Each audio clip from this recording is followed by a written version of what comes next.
Good afternoon, everyone. Today we are going to see queue interfaces.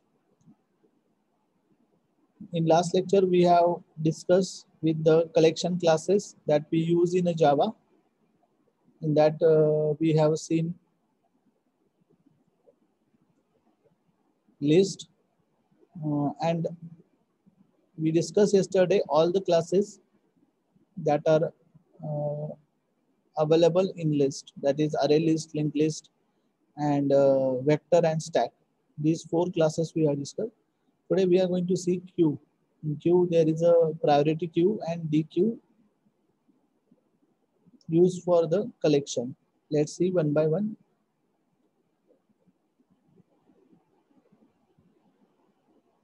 array list झालं का, linked list झालं, stack पण झालं. आता queue interface.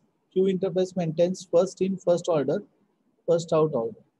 फर्स्ट इन आता क्यू आपण बघितली सगळ्यांनी, ज्यामध्ये एलिमेंट्स क्यू डेटा स्ट्रक्चर मध्ये आपण बघितलं एलिमेंट्स फर्स्टली ऍड होतात आणि फर्स्टलीच रिमूव्ह होतात. ज्यावेळी आपण एखाद्या ऑफिस समोर क्यू बघतो त्यामध्ये जो फर्स्ट आहे त्याला फर्स्ट सर्व्हिस मिळते आणि त्यानंतर तो फर्स्ट आउट होतो, राईट. तर क्यू त्यामुळे फिफो ऑर्डर फॉलो करते, फर्स्ट इन फर्स्ट आउट. आता त्यामध्ये पण टाइप्स आहेत, प्रायोरिटी क्यू आणि डी क्यू आहे, ओके, आणि ॲरे क्यू आहे, ॲरे डी क्यू आहे. तर आता त्याचे इन्स्टन्स कसे तयार करतो आपण, तर क्यू इथे त्याचा डेटा टाइप देतो, त्याचा ऑब्जेक्ट इन्स्टन्स केला और ऑब्जेक्ट क्रिएट केला, आणि इथं प्रायोरिटी क्यू जो आपण टाइप यूज करतो येतो. डी क्यू यूज करत असेल तर ॲरे डी क्यू. आता प्रायोरिटी क्यू काय आहे, तर आता सपोज एखादी क्यू आहे पण आपण त्या क्यू मध्ये प्रायोरिटी सेट करू शकतो. समजा 10 एलिमेंट्स मी त्या क्यू मध्ये ऍड केले, पण त्यातली मला फर्स्ट 5th नंबरचा एलिमेंट त्याला सर्व्हिस प्रोव्हाइड करायची किंवा 6 नंबरची. तर त्यासाठी आपण प्रायोरिटी क्यू यूज करतो. ह्यामध्ये पण first in first out algorithm use केला जातो. आता त्याचं एक्झाम्पल मध्ये बघा, इथं प्रायोरिटी क्यू चा इन्स्टन्स तयार केलेला क्यू, ओके, आणि इथं त्याचा डेटा टाइप मेन्शन केला, सेम त्यामध्ये एलिमेंट्स ऍड केले, ओके. अमित शर्मा, विराजराज, जयशंकर, राज, आणि इथं पहिल्यांदा प्रिंट केलं हेड म्हणून, त्यामध्ये क्यू एलिमेंट आपण प्रिंट केला. आता इथं क्यू मध्ये पहिल्यांदा प्रिंट होताना कुठला फर्स्ट एलिमेंट प्रिंट होईल, म्हणजे अमित शर्मा प्रिंट होईल. नंतर हेड क्यू डॉट पीक, पीक मेथड काय करतं, तर क्यू लिस्टला बघतं आणि फर्स्ट एलिमेंट जो आहे तो क्यू डॉट पीक मध्ये असणार आहे, तिथून सगळी क्यू काय केली जाणार, रीड केली जाते, ओके. तर त्या दोन्हीकडे प्रिंट करताना अमित शर्मा प्रिंट होईल. नंतर इथं बघा मेसेज आपण दिलाय इटरेटिंग द क्यू एलिमेंट्स. इथे इटरेटर आपण चा ऑब्जेक्ट क्रिएट केला. नेक्स्ट आपण व्हाईल लूप यूज केलं.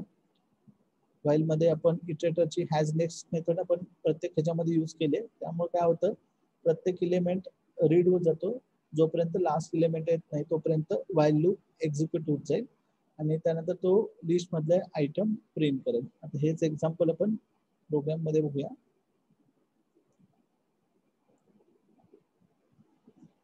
ओके, त्यानंतर पण पुढे प्रोग्राम आहे बघा. त्यानंतर काय केलंय, क्यू रिमूव्ह केलाय.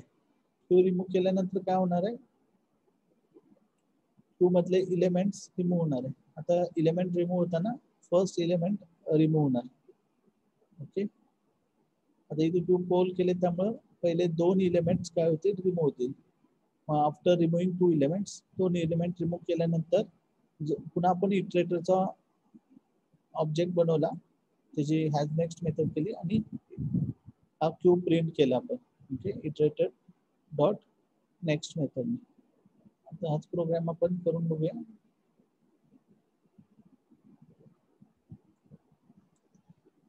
कॉपी केला हा, तर नोटपॅड आपण ओपन केला.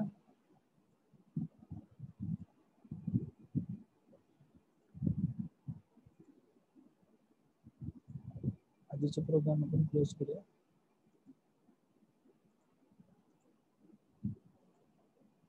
इथं ब्लू घेतला आणि हा प्रोग्राम टेस्ट केला.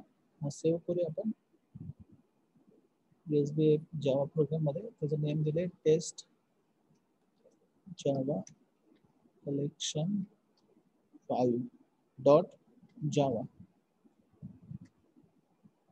ओके, आता हा प्रोग्राम पण रन करूया. आता इथं आपल्याला लोकेशन चेंज करायचंय, cd/t आपण f ला आपण स्टोअर केलं, f ला जावा, त्यामध्ये प्रोग्राम हा पाथ आपल्याला द्यायचा आहे. कॉपी केला मी, स्पेस दिली तर पेस्ट केला, f:/पुढे java/program. आता इथं आपल्याला तो प्रोग्राम कंपाइल करायचा आहे, जावा सी यूज केलं, वरचाच आपण यूज करू शकतो जावा सी टेक्स्ट खाली. आणि जो नंबर होता 5 ना, कंपाइल झाला तर रन करू आपण. इथं फक्त 5 केलं. ओके, बघा त्याप्रमाणे क्यूची प्रायोरिटी क्यूची लिस्ट डिस्प्ले झाली. ओके, नेक्स्ट बघा आता, नेक्स्ट आहे DQ इंटरफेस. नेक्स्ट आहे DQ इंटरफेस. आता DQ मध्ये आपण क्लास यूज करतो array DQ. DQ interface extend the queue interface. In DQ, we cannot remove and add the elements from the both the side. DQ stands for double ended queue. आता ह्याच्यामध्ये काय double end असतं, म्हणजे Q ला एक enter करायला हे असते, म्हणजे ज्यामध्ये एंट्री होते इलेमेंटची आणि एकातून एक्झिट होऊ शकते, असे दोन एंड्स असतात. The DQ is related to double-ended queue, supports the addition or the removal of the elements. Either म्हणजे एकतर एका बाजूने तो ऍड होईल, तर दुसऱ्या बाजूने तो काय होईल, रिमूव्ह होईल. ओके, आता त्यामध्ये त्याचा ऑब्जेक्ट कसा आपण क्रिएट करतो, DQ D is equal to new array DQ. आणि त्यामध्ये बघा array DQ चं एक्झाम्पल आपण इथं बघणार आहे. तर त्यामध्ये बघा सेम आपण ऑब्जेक्ट असा क्रिएट केला DQ चा, DQ is equal to new array DQ, string pass केली. ओके, नेक्स्ट आहे array DQ. array DQ मध्ये आपण DQ इंटरफेस आपण यूज करतोय, आणि तो DQ इंटरफेस आपल्याला बोथ द एंड आपण एलिमेंट ऍड किंवा रिमूव्ह करू शकतो. array DQ is faster than array list and stack. Stack आणि याच्यापेक्षा फास्ट आहे. आपण एक्झाम्पल बघूया. बघा या एक्झाम्पल मध्ये आपण ऍड केलेत गौतम, करण आणि Ajay. DQ using add method. इथं DQ चा इन्स्टन्स क्रिएट केला आणि त्यानंतर इलेमेंट्स आपण ऍड मेथडने ऍड केले, आणि प्रिंट करण्यासाठी आपण फॉर मेथड यूज केली, फॉर स्ट्रिंग str::DQ. आता DQ मधले इलेमेंट सगळे str मध्ये जातील आणि आपण प्रिंट केलं. ओके, आता आपण एक्झाम्पल बघूया.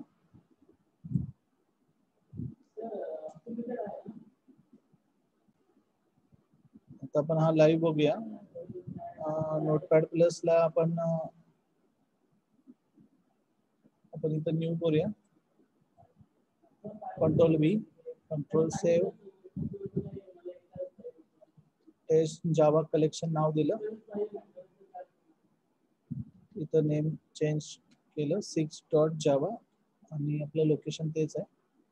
प्रोग्राम सेव्ह केला आणि त्यानंतर एक्झिक्यूट केलं. पुन्हा आपण या विंडोला आलो आणि पुन्हा इथं त्याचं नाव आहे 6.java. कंपाइल केला आणि आता रन करूया. हा रन झाला. हे एलिमेंट्स आपल्याला डिस्प्ले झाले, गौतम, करण आणि अजय. ओके, आणि हा प्रोग्राम पण सेव्ह केला. ओके,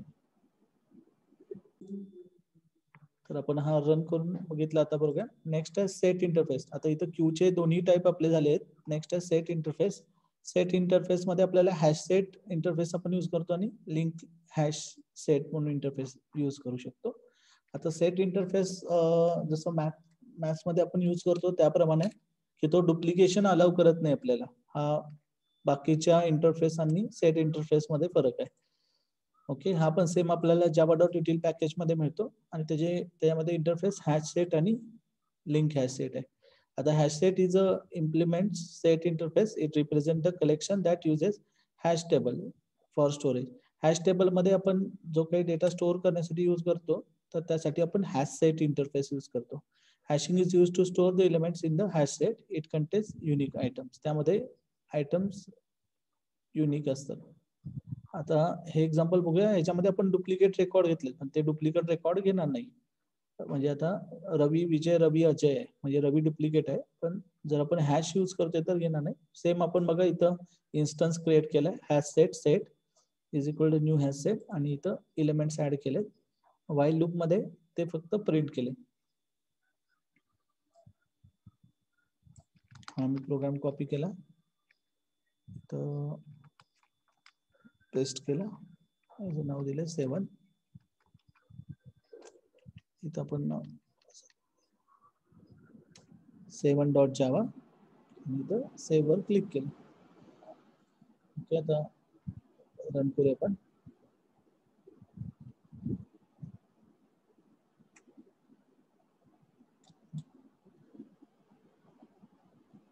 इथं 7 म्हणून फक्त आपण चेंज केलं. ओके, विजय, रवी आणि अजय 3 म्हणजे, कारण की यामध्ये रवी डुप्लिकेट होता त्यामुळे तो एकदा झाला. हा झाला हॅश सेट. नेक्स्ट आहे link hash set. Link hash set class represent link list. आता यासाठी लिंक लिस्ट इम्प्लिमेंटेशन आपण यूज करतो. आता link list implementation of set interface. It extend hash set class and implement set interface. Like hash set is also contains the unique. Same set मधले दोन्ही interface जे आहेत ते युनिक आयटम साठी आपण यूज करतो. ज्यावेळी आपल्याला फक्त युनिक डेटा लागणार आहे तर आपण हा इंटरफेस यूज करू शकतो. तर त्यामध्ये पण कोडमध्ये पण सेम आपण हे कलेक्शन यूज केलं. Link hash set seen set is equal to new link hash set. Okay, आणि हे एलिमेंट त्यामध्ये ऍड केले. आपण ऍड केल्यानंतर पुन्हा आपण इटरेटर क्रिएट केला ITR, आणि त्याची हॅज नेक्स्ट मेथड यूज केली डेटा रीड करण्यासाठी, आणि print l method to print झालं. ओके, कॉपी केलं आणि कंट्रोल N करूया आपण, कंट्रोल V, आणि इथं सेव्ह केलं. तर नेम पण आपल्याला तेच द्यायचं, 8 आहे याचा नंबर, इथं 8 चेंज केलं, सेव्ह केलं. आता हा रन करूया आपण प्रोग्राम.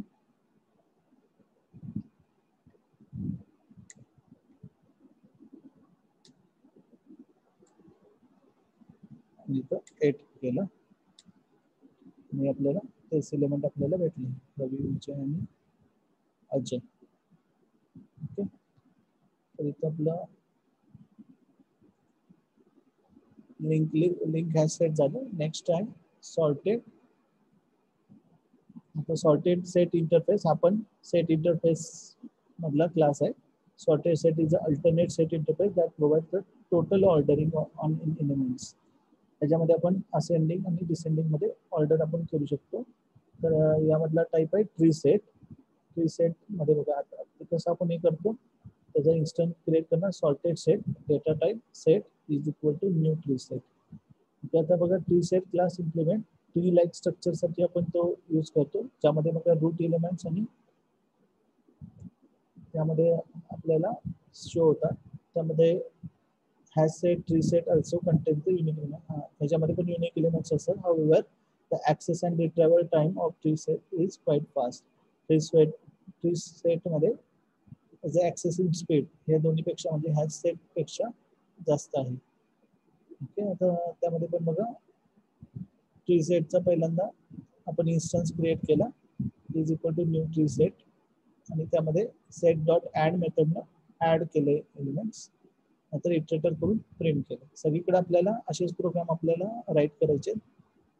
सेम आपण फक्त एलिमेंट ऍड करायचे आणि ते आपल्याला शो करायचे. कंट्रोल एस म्हणून सेव्ह केलं. याचं नाव आहे टेस्ट जावा कलेक्शन 9.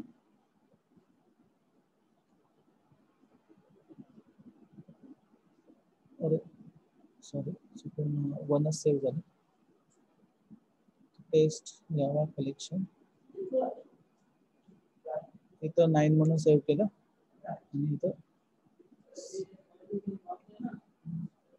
आणि इथं आपण कंपाईल करताना इथं आपल्याला 9 चेंज करायचं 9.java आणि इथं आपण 9 म्हणून चेंज केलं. ओके, तर हे एलिमेंट्स आपल्याला डिस्प्ले झाले. ओके, तर इथं आपले सगळे इंटरफेस झालेले आहेत. इंटरफेस कलेक्शन क्लासेस सगळे आणि इंटरफेस आपण सगळे बघितले. Okay, with example. तुम्हाला काही डाऊट असेल तर तुम्ही चॅट बॉक्स मध्ये राईट करू शकता. आपण तुमची क्वेरी सॉल्व्ह करू. ओके, इथं आपण सेशन एंड करतोय. Thank you for watching.